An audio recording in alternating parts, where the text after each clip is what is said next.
Dalam nama Bapa, Putra, dan Roh Kudus. Amin.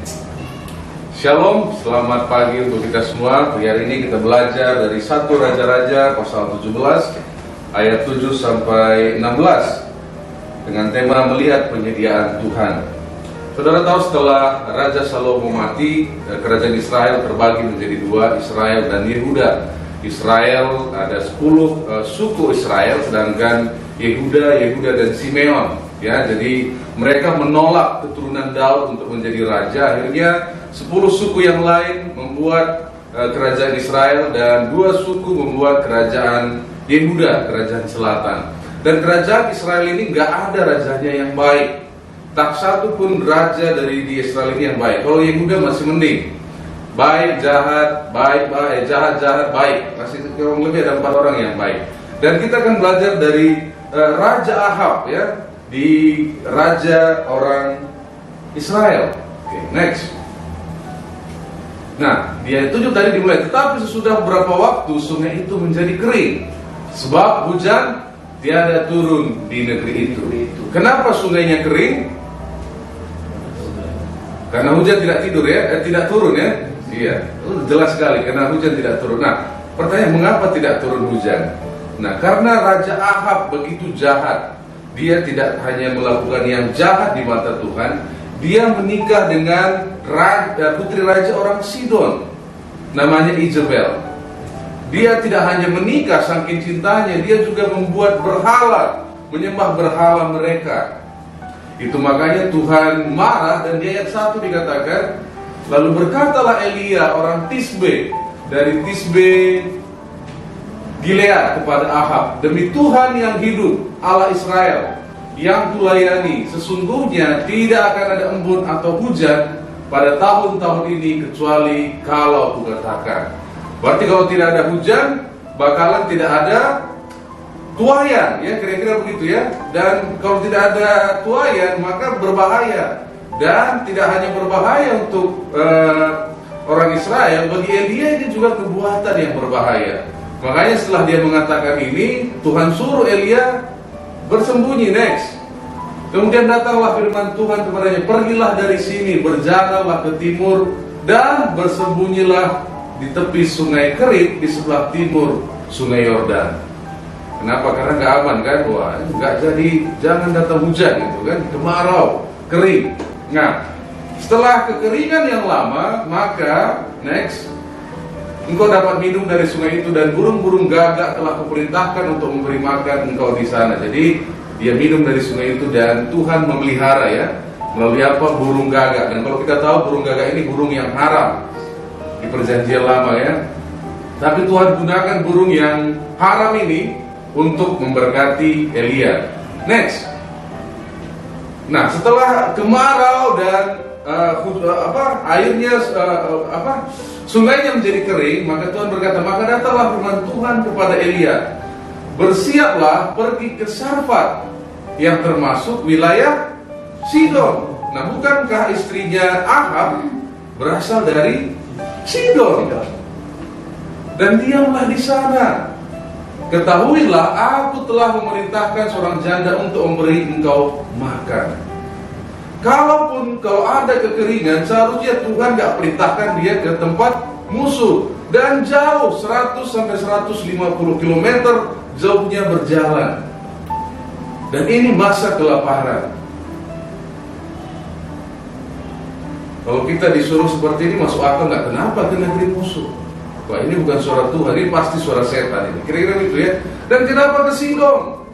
Dan Tuhan katakan, aku telah memerintahkan seorang janda untuk memberi engkau makan. Dan pada waktu itu, seorang dengan status janda di sana itu sangat rendah sekali di mata orang Israel. Nah, dan ini 2 fakta yang ke tempat musuh, yang sepertinya bukan tempat solusi yang tepat. Tapi luar biasanya Elia nggak bilang kenapa Tuhan, gitu, ya. Kenapa? Di dalam mengikut Tuhan seringkali tes datang duluan sebelum pelajaran. Sementara kita di sekolah, pelajaran dulu sebelum tes. Nah, Tuhan tes dulu baru pelajaran mengikuti. Next. Nah, Oke, akhirnya sebelum ini, akhirnya Elia sampai ke Sidon. Dan waktu dia sampai ke Sidon, dia nggak banyak bertanya, dia langsung tanya sama perempuan itu, ibu itu tadi, berikan saya minum. Wah, kemudian setelah berikan minum, saking yakinnya dia perintah Tuhan, berikan saya makan. Wah. Nah, perempuan yang di Sidon, ibu itu menjawab, perempuan itu menjawab, demi Tuhan Allahmu yang hidup, sesungguhnya tidak ada roti padaku sedikit pun, kecuali segenggam tepung dalam tempayan dan sedikit minyak dalam buli-buli. Dan sekarang aku sedang mengumpulkan 2-3 potong kayu api. Kemudian aku mau pulang dan mengolahnya bagiku dan bagi anakku. Dan setelah kami memakannya, maka kami akan mati. Kalau saudara diperhadapkan dengan pelayanan seperti ini, kira-kira masih yakin gak perintah Tuhan? Ternyata kita diutus pada seseorang yang sudah kehilangan pengharapan dalam hidupnya. Tinggal makan terakhir, adonan terakhir, maka kami akan mati. Dan mereka sampai pada titik ini bukan langsung tiba-tiba, karena sudah lama kekeringan itu, sudah lama tidak ada makanan itu. Akhirnya mungkin mereka juga yang sekarang mental health dan lain sebagainya, mereka sudah desperate, mereka sudah mati aja. Kalaupun ini makanan terakhir, ya sudah, kami mati saja. Nah, kira-kira kalau kita diutus kepada orang yang seperti ini, kira-kira kita yakin gak itu dari Tuhan? Bukankah seharusnya kalau itu jalan Tuhan, ya setidaknya seorang ratu, pengusaha, dan lain sebagainya, benar ya? Tapi Tuhan tidak. Dan kalau direspon seperti ini, kira-kira apa yang akan kita jawab? Nah, perhatikan, siapa yang Tuhan kirim untuk kita layani. Kadang-kadang berkat Tuhan itu bungkusnya tidak selalu mengkilap. Ya, mungkin tidak sebagus pita-pita itu bungkusnya. Tapi begitulah berkat Tuhan. Kadang-kadang dia melalui yang kayaknya nggak mungkin gitu. Benar ya? Nah, kita sebagai pelayan, apakah kita akan terus melayani dengan keadaan demikian? Ini yang dia jawab, aku sudah mau mati. Nah, apa jawaban Elia?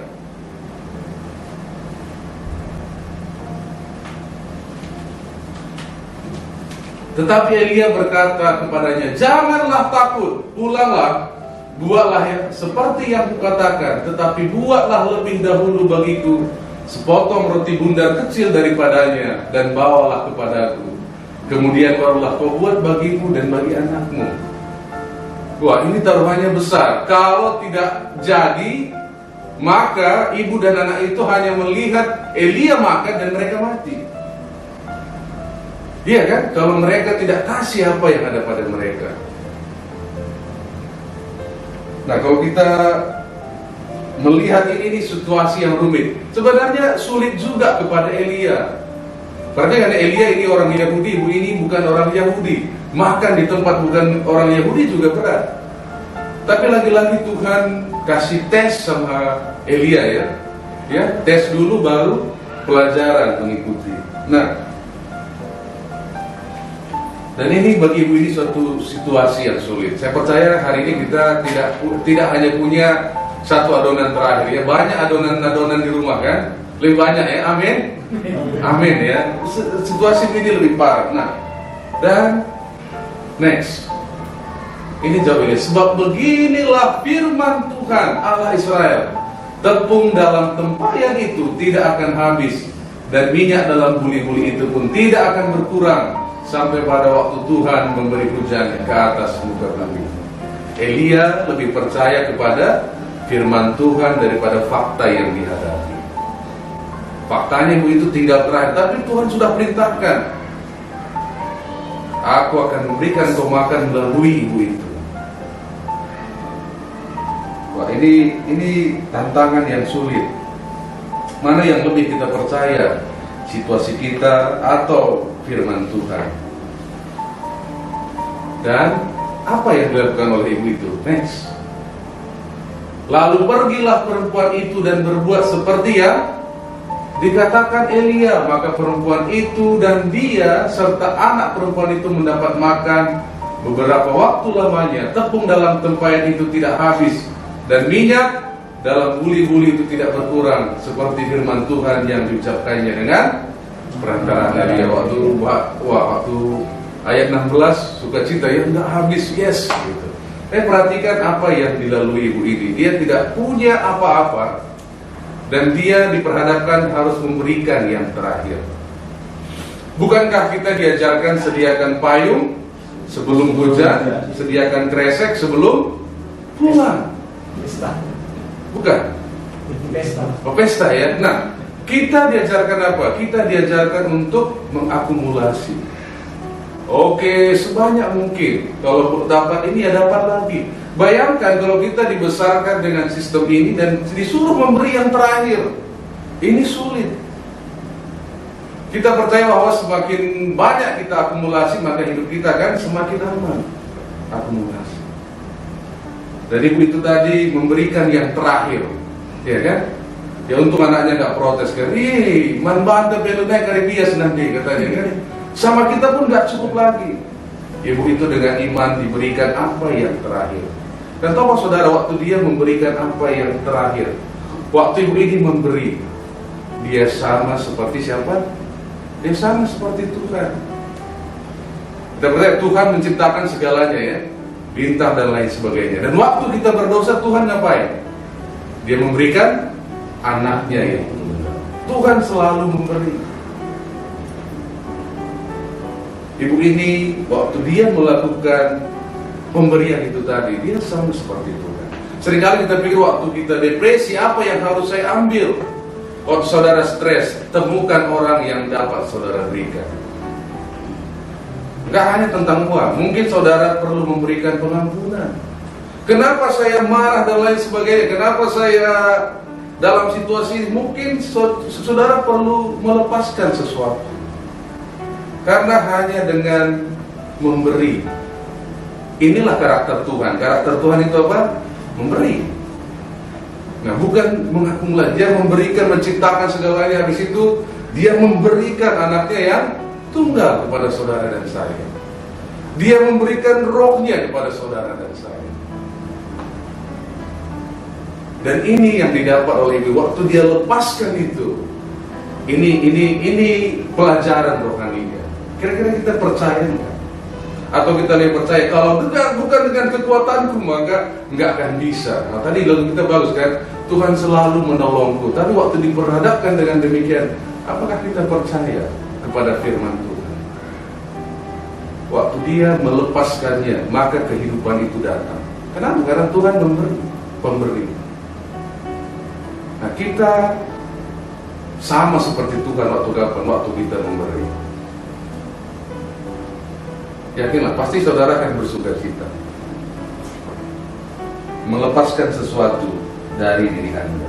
Nah, dan bagi Elia ini juga sulit, ya kan? Bagi Elia ini situasi yang sulit. Waktu dia melihat situasi ini, dia percaya bahwa firman Tuhan jauh lebih berkuasa daripada situasi ibu itu tadi.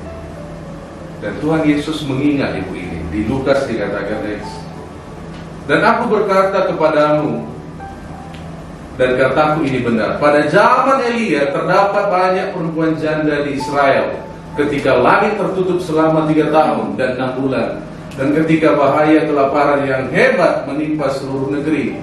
Tetapi Elia diutus bukan kepada salah seorang dari mereka, bukan kepada orang Israel, melainkan kepada seorang perempuan janda di Sarfat, di tanah Sidon. Ini berbicara tentang hati. Ini berbicara tentang siapa yang Tuhan mau gunakan. Nah, seringkali kita pikir, wah, apalagi yang bisa kudapat. Tapi kita belajar dari janda, dia memberikan apa yang terakhir. Dan melalui itu, aliran-aliran berkat, aliran-aliran kehidupan datang di dalam kehidupan mereka. Mungkin hari ini kita merasa, wah, kenapa begini? Mungkin saatnya sesuatu kita lepaskan dari dalam diri kita, maka kehidupan yang akan terjadi. Mari kita bersatu di dalam doa.